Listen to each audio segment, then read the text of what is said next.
Hello Mila, hello Jack. Today's book on Storytime with Grandad is Mr. Impossible.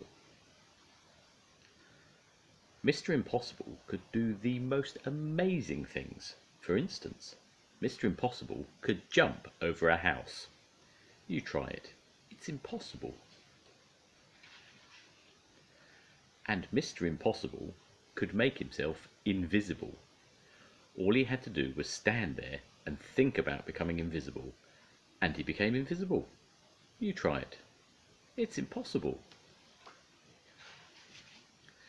And Mr. Impossible could fly. All he had to do was stand there and flap his arms about, and off he flew. You try it. It's impossible. And Mr. Impossible lived in an impossible-looking house. Have you ever seen a house in such an impossible place? Of course not. One day, Mr. Impossible was out walking in the woods when he met a boy called William. William was on his way to school. "Hello," said Mr. Impossible. "Hello," replied William. "I'm William." "I'm Impossible," said Mr. Impossible.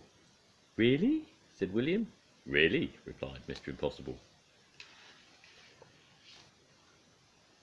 "Can you do impossible things?" asked William. "Haven't come across anything I couldn't do," replied Mr. Impossible, modestly. William thought. "Can you climb up that tree?" he asked, pointing to the biggest tree in the wood. "I can do better than that," replied Mr. Impossible. "I can walk up that tree." And he did. William thought again. "Can you stand on one hand?" he asked. "I can do better than that," replied Mr. Impossible.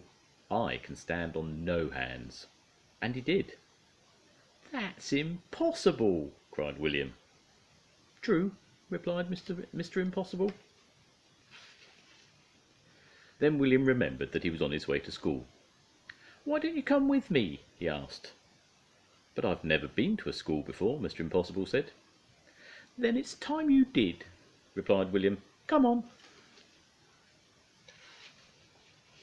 William and Mr. Impossible sat at the back of William's classroom with all the other children. The teacher came in, but didn't notice that there was somebody extra in the class that morning. "Good morning, children," said the teacher. "I have a very difficult sum for you to do today. It will take you most of the morning to work out the answer." And he wrote the sum on the blackboard. It really was the most difficult sum William had ever seen in his whole life, full of multiplications and divisions and additions and other things William didn't enjoy. The teacher was right. It would indeed take most of the morning to work out the answer, if not most of the afternoon as well. Mr. Impossible whispered in William's ear. William put up his hand.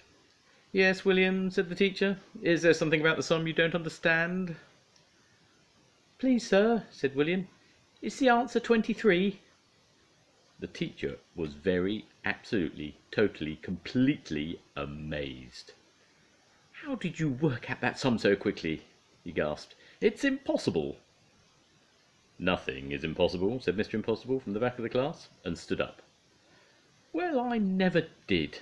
exclaimed the teacher. After that, Mr. Impossible spent all day at the school. He showed the teacher how he could read a book upside down. "That's impossible," said the children who were watching. "Absolutely," replied Mr. Impossible. Then William asked Mr. Impossible if he would like to play in the school football match. "Oh, yes, please," replied Mr. Impossible. "I've never played football before." And do you know what he did? He kicked the football so high into the air that when it came down, it had snow on it. What an impossible thing to do. Then it was time to go home. Mr. Impossible said goodbye to all the people at the school, and then said goodbye to William. "Goodbye, Mr. Impossible," said William. "Goodbye, William," said Mr. Impossible, and just disappeared. William rubbed his eyes and went home. William's mother and father were waiting for him. "Hello, William," they said. "Did you have a good day at school?" "Yes," replied William, "and I met somebody who can do anything in the world." "Really, William?" they both laughed. "You're impossible." William smiled and went inside. And 100 miles away, a small figure was listening to what William's mother and father were saying, and he grinned an impossible grin, and then he went to sleep, standing on his head, and we all know that's impossible. The end. Thank you for listening. Bye bye, Mila. Bye bye, Jack. See you soon. Bye.